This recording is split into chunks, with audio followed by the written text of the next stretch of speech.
Dumelang. Molemo. Bonjour tout le monde.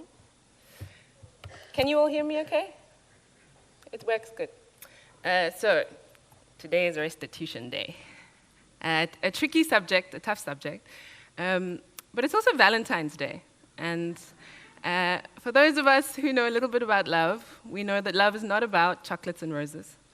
Love is hard because it's human. So think of the talk I'm going to give today as a bit of a love note to restitution and the processes we're embarking upon. So I want to start with a bit of a secret, my secret. Restitution makes me uncomfortable. I don't feel confident about it.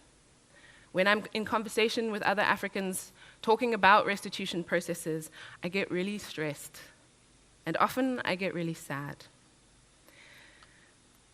But restitution is not meant to be comfortable. If you're looking for comfortable, then African heritage work is not the place for you. The first written records we have of demands for return of African possessions originate from the moment they are taken. For example, in 1884, Jacobus Hendrik's daughter stood before a German grave desecrator demanding the return of her father's skull.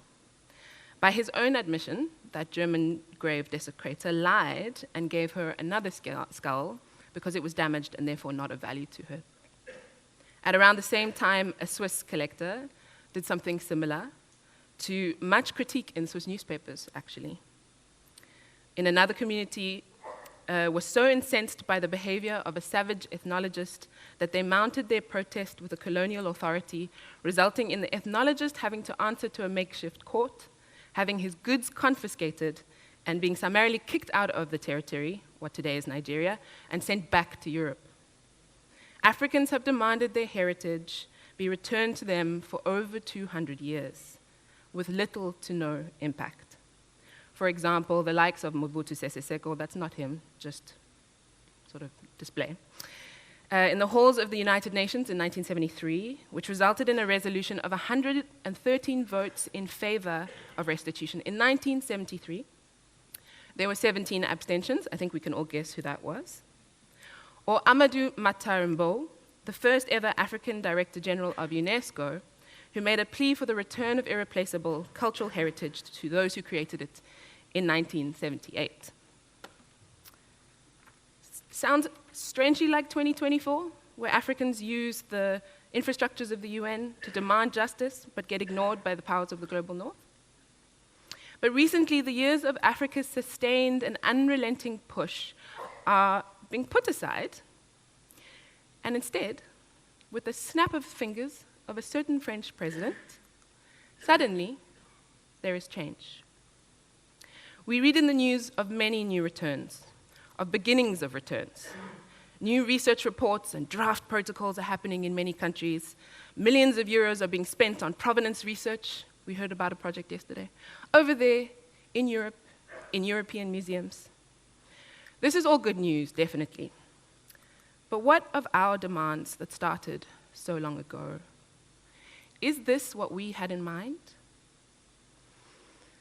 Well, one lens with which to consider this is whether our demands as Africans are truly at the center of the current conversation about restitution. At Open Restitution Africa, we have looked at how much academic and popular writing and engagement around restitution and how it has shifted. This is a graph from 1990 of academic discourse around restitution. That certain French president is, you see that big jump? That's his speech. And this is a shortened version of it. But if I were to ask you, how much of this shift centers African voices, what would you guess? 80%? 50%? The truth is that while restitution of African heritage has become the new it thing, Africans are being marginalized again, even though we started this. It should be obvious why that is a problem. There are many problems with the status quo of African heritage restitution, but I want to focus specifically on one. Restitution is not simply return. One of the most dire results of the imagination of restitution not being led by those who seek the repair is that we miss the mark of why we embarked on this process in the first place. When restitution is led by non-Africans, non-African priorities are centered. And unfortunately, us Africans are in the habit of then just following along. Resultantly, we are now focused on solving global North problems. Europeans are embarrassed by these markers of violence and colonialism in their museums. They are being regularly publicly shamed by activists such as Mwazulu Diabanza and Sylvie Njobati. And some, perhaps actually I would even say many, museum professionals in the global North truly want to rid their collections of possessions they know and feel deeply do not belong to them, and rightfully should be somewhere else playing a different kind of role. And as such, removing these possessions from museum collections in the global North has become the central tenet of restitution, second only maybe to their favorite thing, provenance research. But it's been clear from the beginning that for Africa, restitution is about much, much more. Restitution is about the repair of Africans. I quote, "The people who have been victims of this plunder, sometimes for hundreds of years, have not only been despoiled of irreplaceable masterpieces, but also robbed of a memory which would doubtless help them to greater self-knowledge, and would certainly have helped others understand them better." Amadou Mata Mbo, 1978. In Mbo's speech, he spoke distinctively to the idea that it was memory and self-knowledge that was at stake and that needed to be repaired.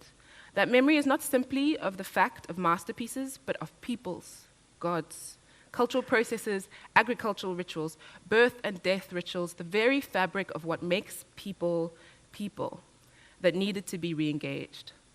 The return of material possessions was vital, but also in a sense, it's a catalyst for something much more complex. I quote again, "With more political and economic stability, the government and people are increasingly aware that culture is the essence of civilization and brings honor and respect to the African race." Timothy Adebayo Fasuyi in 1972. African labor and energy, therefore, must be focused on the African connection with memory, with culture, and with greater self-knowledge, with honor and respect. Instead, it seems, African labor is being focused on negotiating global North bureaucracies, learning the depths of global North frameworks and legal frameworks, because, you've got to understand this law has been in place for this long, and this museum is under this legal framework, and this state is under a federal system, so it's different to this other state, et cetera, et cetera, et cetera.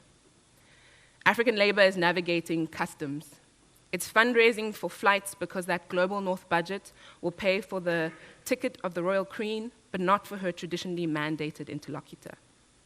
African labor is being spent on making people of the global North feel better when frustrations run high, when we disagree, when the contract is late again, and the specter of colonial guilt floats through the halls of museums and into our meeting rooms.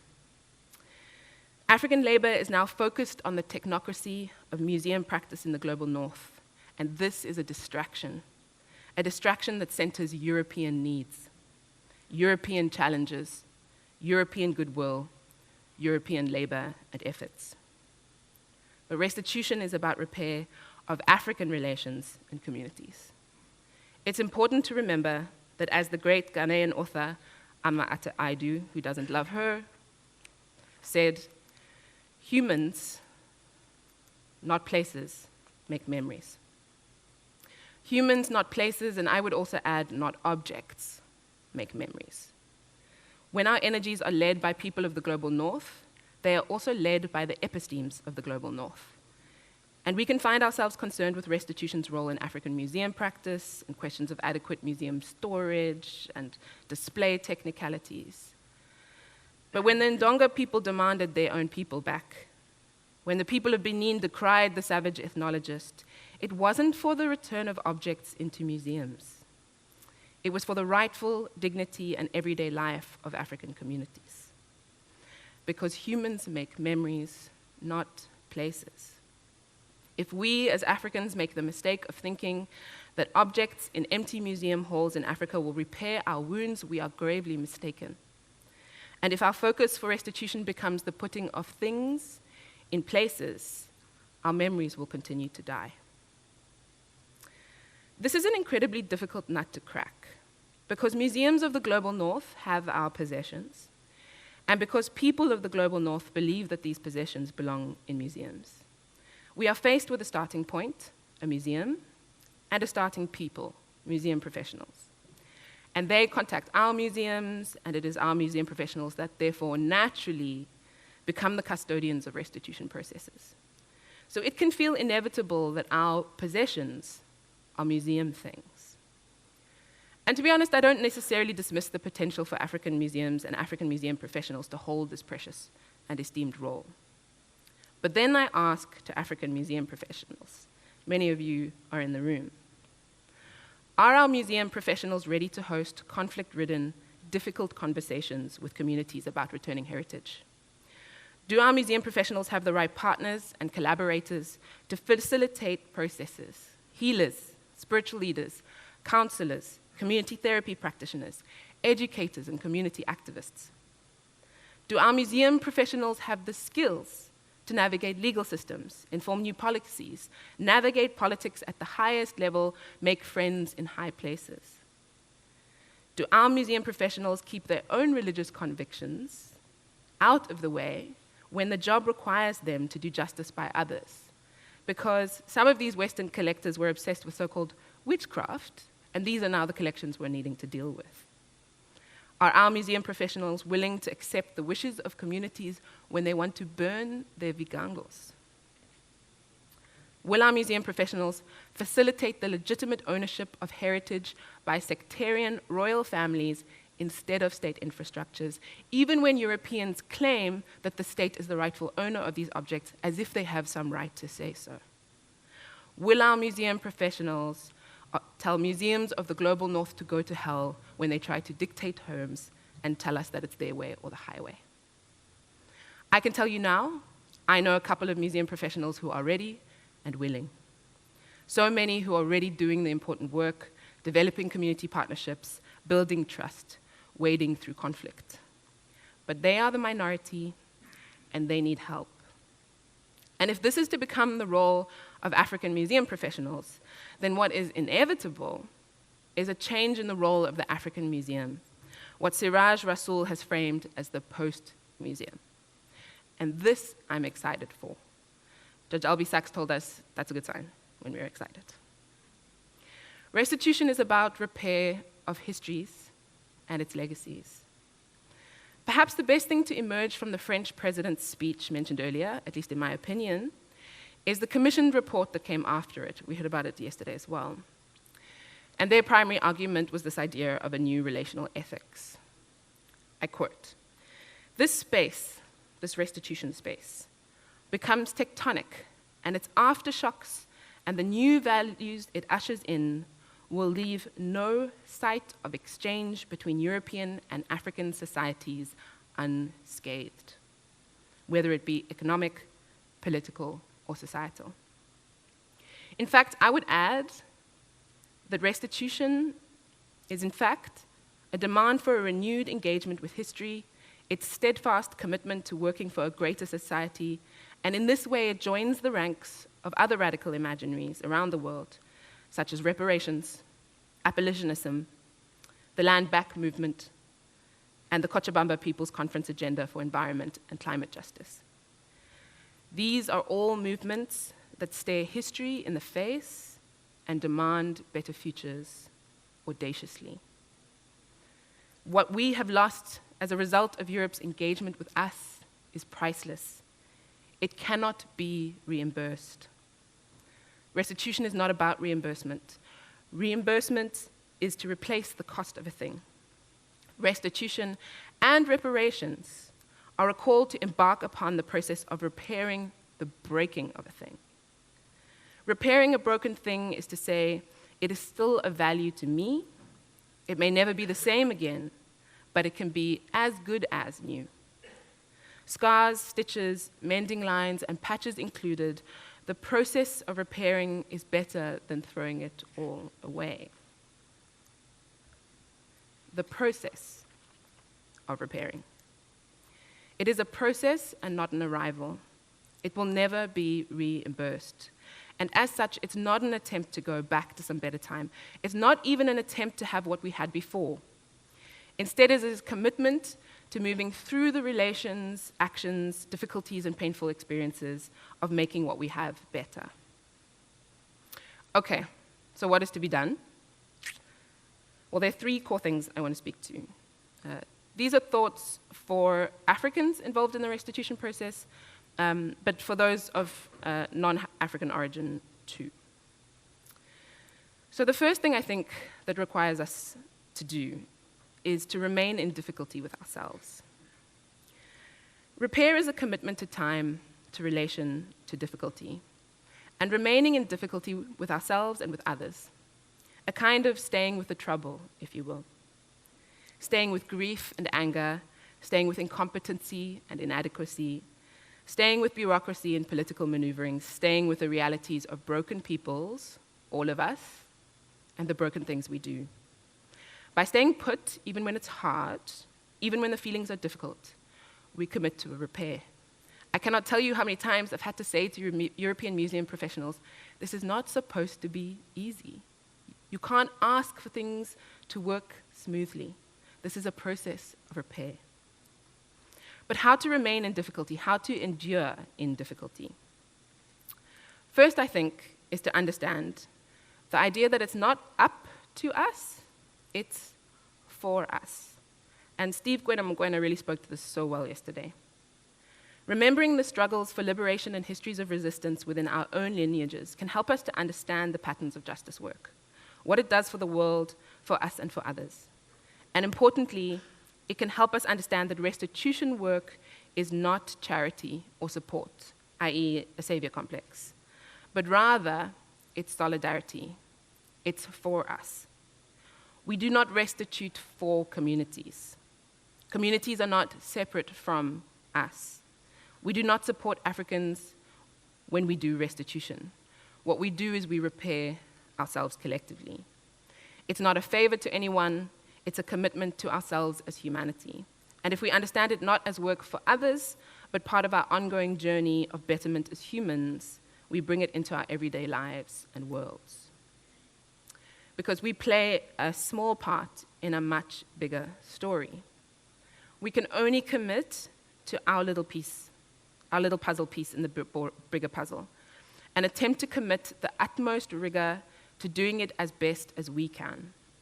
If each of us gets our own little piece right, and of course, importantly, in connection with other pieces in the puzzle, we contribute to the bigger picture coming right too. Importantly, remaining in difficulty does not mean remaining in nonsense.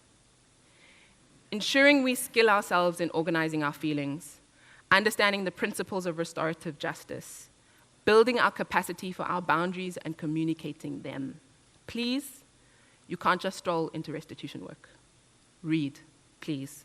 Learn. Build your own capacities for complex social work. The next thing I think needs to be done is solidarity. Restitution requires that we act always in solidarity. Understanding solidarity is a journey I'm on myself, and I find quite difficult, actually. I rely again here on the work of Mathurua Temwa Mahendran. Her conceptualization of solidarity is particularly useful for me, I think, when trying to understand working with others in the space of restitution. Her conceptualization of solidarity is particularly interesting on the sense that one of the main misconceptions about solidarity, and here I'm talking about solidarity in action, not in social media posts, is that it requires us to agree on everything. We can only be in solidarity with people who we agree with. And if not, we have to compromise on our values and dilute our demands. But according to Mahendran, solidarity is about distillation, not dilution. Dilution is the act of making something weaker in force, content, or value. Distillation refers to the extraction of the essential meaning or most important aspect of something. While dilution compromises integrity and potency, distillation sharpens them. Solidarity invites us to distill a really important question. What can we live with? What brings life? This is not a question of what can I put up with. This is a collective and focused identification of what brings life. So for example, and I ask you all, when we think of restitution, what brings life? Is it the returning of objects? I don't think so. Look, we're already starting to distill. This point about what brings life, I think, is the next most important thing. For me, and I'm open to negotiating this with you all, of course, what brings life in restitution is the process of repair focused on Africa and Africans. What brings life is the actions, the processes, the staying put, the seeking each other out, the collective prioritizing of good faith engagements, the collective removal of bad faith nonsense, the recognition that many things will live in a gray area between us, and that we can hold these gray areas, we can hold these contradictions, and we have the strength to hold them even when it's really uncomfortable. To focus on what brings life is to commit to a rigor, to keep coming back to repair and what repair is meant to enable. It is keeping our eyes on the prize, staying focused on where we are going in order to make the right decisions when maybe we have to change the route. If we can do this, I'm quite sure that we can do something really vital. We can move into repair. And a reminder, again, that repair is not an arrival, it's a process. We can move into the repair in Africa and in turn in Europe. We can move into repair from the current nature of things as they are now, that's sent to something that centers our wholeness and our dignity. Remember that restitution is effectively a collective call to our better selves, together, to strive for better societies, to stay focused on what brings life. It is the rigor not to settle for the mistakes our ancestors made, and not to paper over those mistakes with platitudes. A final reminder that putting a thing in a box, sending it on a plane with a handshake and, of course, a press release, that is a platitude. It's not repair. I usually find myself being a more reasonable person, tempered and cool. But lately I feel grief, and Nairi spoke to this really well yesterday. In these days of utmost crisis, environmental, genocidal, memoricidal, these days of denial of utmost sacred truths, I hold on to the fact that working in restitution, in heritage work, potentially in African post-museum work, is working in the space of memory against forgetting, presence against absence, articulation against erasure. So I've told you my secret. Restitution makes me uncomfortable.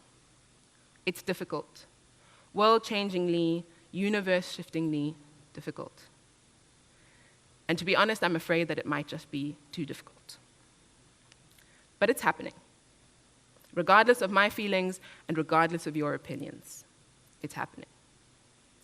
Decide if you're on the team that chooses only to negate, to get in the way, to only raise problems and half-hearted, self-serving, so-called solutions. Decide if you are on the team determined to fail justice again, to repeat the patterns of neocolonialism, white supremacy, and epistemicide again. Or if instead you choose to be on the team that will try, and try again, even in the face of failure, to make a radical commitment to repair. Thank you.